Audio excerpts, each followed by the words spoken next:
നമ്മുടെ ചന്ദ്രകാന്തം നമ്മളൊക്കെ പ്രതീക്ഷിക്കാത്ത ഏതോ ഒരു വഴിയിലൂടെയൊക്കെ സഞ്ചരിക്കുക കേട്ടോ.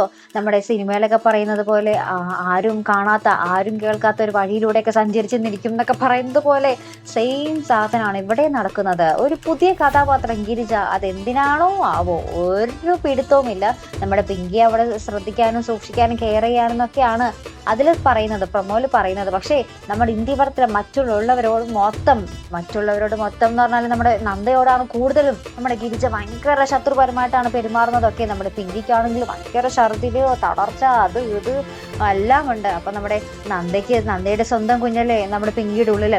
അപ്പൊ ആ ഒരു അവലാതി കൊണ്ട് നമ്മുടെ നന്ദ എപ്പോഴെപ്പോഴും നമ്മുടെ പിങ്കിയുടെ അടുത്ത് വന്ന് കെയർ ചെയ്യുകയും സംസാരിക്കുകയും പിങ്കിക്ക് വേണ്ട കാര്യങ്ങളൊക്കെ ചെയ്തു കൊടുക്കാനൊക്കെ ശ്രമിക്കുമ്പോൾ നമ്മുടെ ഗിരിജ നമ്മുടെ നന്ദയെ അവിടെ നിന്നൊക്കെ ആട്ടിപ്പായിച്ചു വിടുന്നൊരു നിമിഷങ്ങൾ തന്നെയാണ് കാണുവാൻ സാധിക്കുന്നത്. അപ്പൊ നമ്മുടെ നന്ദ ആകപ്പാടെ തളർന്നിരിക്കുക. സ്വന്തം കുഞ്ഞിൻ്റെ അടുത്തൊന്ന് പോയി സ്പെൻഡ് ചെയ്യാനോ സ്വന്തം കുഞ്ഞിൻ്റെ കാര്യങ്ങളൊന്നും നോക്കാനോ ശ്രദ്ധിക്കാനോ സ്വന്തം കുഞ്ഞിന് വേണ്ടി എന്തെങ്കിലുമൊക്കെ ചെയ്യാനോ ഒന്നും പറ്റാത്തൊരു നിസ്സഹായാവസ്ഥയിൽ നിൽക്കുന്ന ഒരു നന്ദയും ഗൗതമനെയാട്ടോ നമുക്ക് ചന്ദ്രകാന്തത്തിൽ കാണുവാൻ സാധിക്കുന്നത്. എന്താ അല്ലേ സ്വന്തം കൊച്ച്, അത് എന്താ പറയുക, ഈ സറോഗസിക്ക് വേണ്ടി തയ്യാറായി വന്ന പിങ്കി, ആ ഒരു പിങ്കിയുടെ ആ ഒരു വില്ലത്തരം ഇങ്ങനെ കണ്ടിന്യൂ ചെയ്ത് പോയിക്കൊണ്ടിരിക്കുക.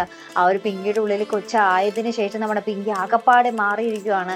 ഇനി നമ്മുടെ പിങ്കി ആ കുഞ്ഞിനെ വിട്ടു കൊടുക്കില്ല എന്ന് തന്നെ നമ്മുടെ നന്ദയുടെയും ഗൗതമിന്റെയും മുഖത്ത് നോക്കി പറയുന്ന ഒരു ദൃശ്യങ്ങൾ തന്നെയാണ് പ്രേക്ഷകരെ ഇനി വരുന്ന എപ്പിസോഡുകളിൽ കാണുവാൻ സാധിക്കുന്നത്.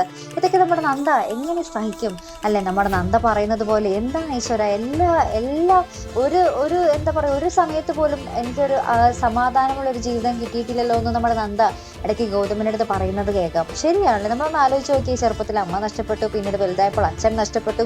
ഈ ഇവിടെ വന്നിട്ടുള്ള ഒരു വിവാഹ ജീവിതമാണെങ്കിൽ നമ്മുടെ ഗൗതമിനെ കിട്ടിയത് ഒട്ടും ഇഷ്ടമില്ലാതെയാണ്. പിന്നീട് ഇഷ്ടപ്പെട്ട് പൊരുത്തപ്പെട്ട് വന്നപ്പോൾ ഇവിടെയും പല പ്രശ്നങ്ങൾ, അർജുൻ്റെ മരണം, പിങ്കിയുടെ ഈ ഒരു കുത്തല്, പാരവെപ്പും, മൊത്തത്തിൽ ഇപ്പോൾ സ്വന്തം കുഞ്ഞിൻ്റെ കാര്യത്തിൽ പോലും തനിക്കൊരു അവകാശമില്ലാത്ത അവസ്ഥയാണ് നന്ദയ്ക്ക് അല്ലേ? ചന്ദ്രകാന്തൻ അത് ഇങ്ങനെയൊക്കെയാണ് പോകുന്നതെങ്കിൽ പ്രേക്ഷകരെ ഇനി കാണാതിരിക്കുന്നത് തന്നെയായിരിക്കും നല്ലത്. മിക്കവാറും നന്ദയ്ക്ക് ഒരു പോസിറ്റീവായിട്ടുള്ളൊരു കാര്യം പോലും നമ്മുടെ ആ ഒരു സംവിധായകൻ ഒരുക്കി കൊടുക്കുന്നില്ല എന്നുള്ളത് ഭയങ്കര നിരാശകരമായിട്ടുള്ളൊരു കാര്യം തന്നെയാട്ടോ അല്ലേ?